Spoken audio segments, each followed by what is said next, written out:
รงจัง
ลมแรงมากนะครับพายุเข้า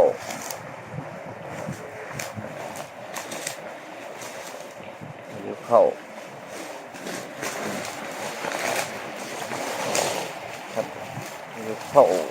ก็ดี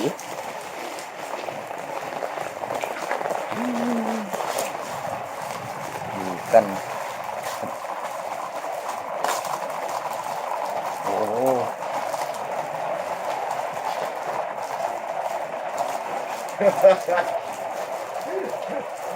ตายโอ้พ่อดูโอ้ดึงเข้ามาไม่อย่างดึงภาพเข้ามาโอ้หัวมั่วดอกบ่มั่วดอกมัน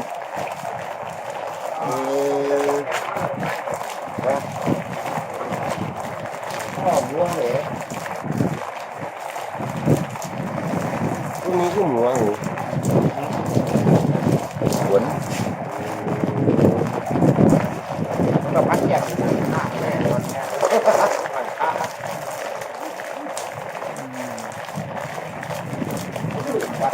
ได้เกี่ยวกับน้ำเลยนะ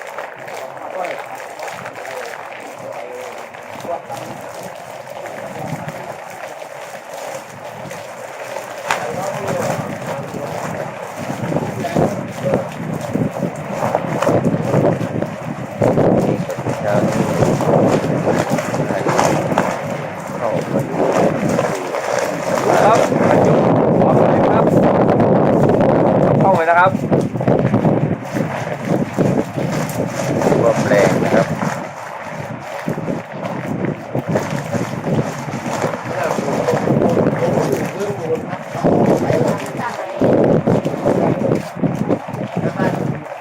นี่ครับนี่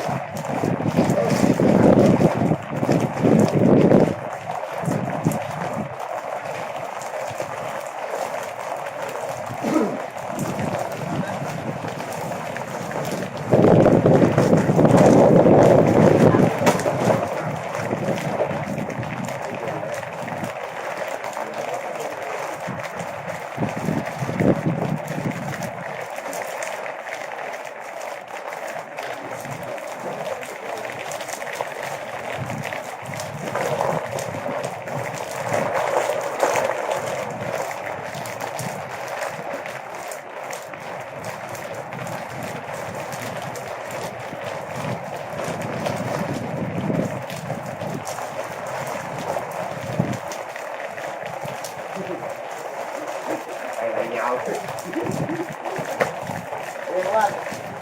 เดี๋ยวขั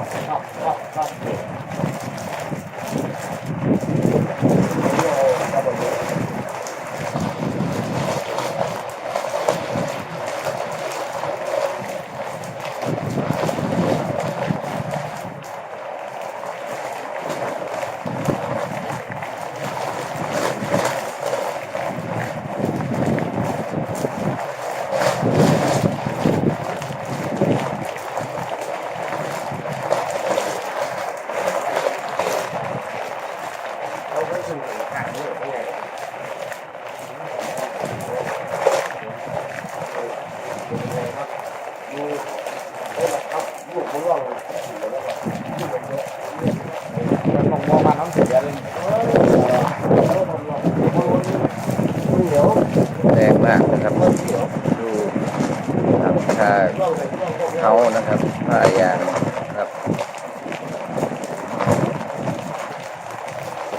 ได้หรือเปล่าก็ยังไม่รู้นะครับเนี่ยวันนี้นะครับแรงจริงๆเป็นละอองลงไปกดพื้นนั่นนะครับ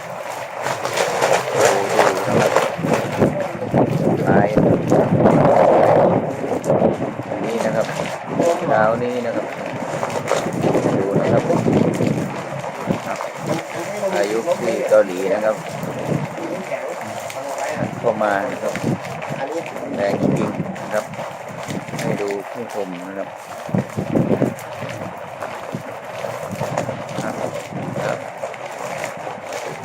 ยังกี่ไหม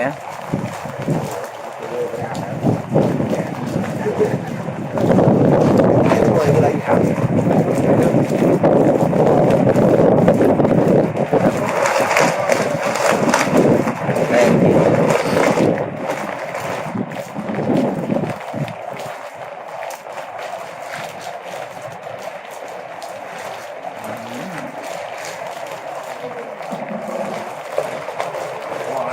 ลาดไปหน้าต่อเลยด้วยอยู่ในยิ่งโดบ เมื่อวานก็ไม่เท่าไหร่มากมายแต่วันนี้คงจะไปหมดเอาเป็น